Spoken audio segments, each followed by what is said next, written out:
Hey everyone, welcome back to Copper Stay Outdoors. Greatly appreciate you tuning in here today. Just don't mind the little slug mess in the back. That's my son's.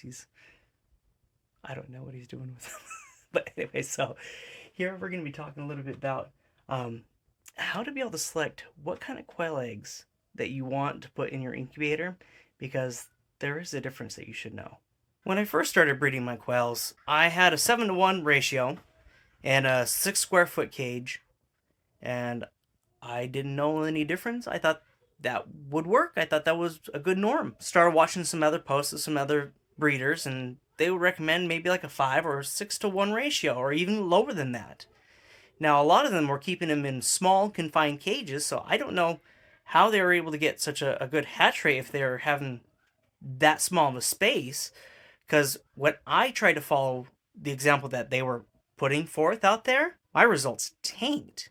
Because before I was getting almost an 80% hatch rate with my 7-to-1 in that 6 square foot. I reduced it down to 5-to-1 in a 4 square foot cage, and it was pretty meager.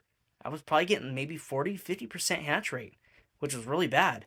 So I'm like, okay, maybe it's just because I need to reduce the numbers. Maybe that'll help improve the hatch rate. So I went ahead and took out a female, and then I had a 4-to-1 ratio in all my cages. And it got worse. So I couldn't figure out what was going on. So I said, you know what? To heck with it. I'm just going to go ahead and let them all roam free in a 12 square foot cage. I'm like, oh, why not? I'm just going to go ahead and run my 2 males and my 21 females. Why not? Let's just see what happens, because I don't know what else to do. And I went ahead and did that. And I've been getting between a 60 to 70% hatch rate out of that. But that's a 10-to-1 ratio. I thought that was kind of weird. But if the females have more room, they don't feel as constrained in their living space, and there's more females to go around, they're not going to be as harassed as often, and they're going to be happier and healthier. So I've been doing that, and I've been getting a great hatch rate out of that. I had one customer actually get an 80% hatch rate. So that's what I'm going to be keeping to. I'm going to go ahead and give you a little bit more information in regards to what to do with those eggs to hopefully get your hatch rate up as well if you are having troubles. I'm trying this here for a few hatches that I've been doing, because before I was just haphazardly just throwing any and all the eggs that I had inside of my incubator and hoping for the best. There are two types of selections that I've been noticing when it comes to the eggs and whether or not I have been getting a good hatch, because I've noticed some eggs do hatch and some eggs don't. Some of the varieties that you'll see here, not all of these are the same. So pretty much these right here, I've noticed haven't really done so well for me here in the past. I don't know, this weird looking color just seems really, really bland. Those usually haven't worked out so great for me. I've also noticed that these oblique eggs, the ones that have no color at all, no patterns at all, those have really struggled for me as well. Sometimes you'll see it in this weird tan. It'll be either white or it'll just be blue with no patterns whatsoever. Those I haven't had any luck with at all. Another type of egg that I've had some trouble with are fairy eggs. Now, this isn't quite, I would say, a fairy egg. Fairy eggs usually refer to eggs that the quails first lay because they're just starting to lay. And they're actually a lot smaller than this. They're almost like half the size. And those are just teeny tiny little things. Still have yolk in them, but never had any luck. And then the last kind that I've had trouble with are these gargantuous ones. This one's way bigger than the rest. And it doesn't even fit. I've tried a few of these and I've never had any of them hatch.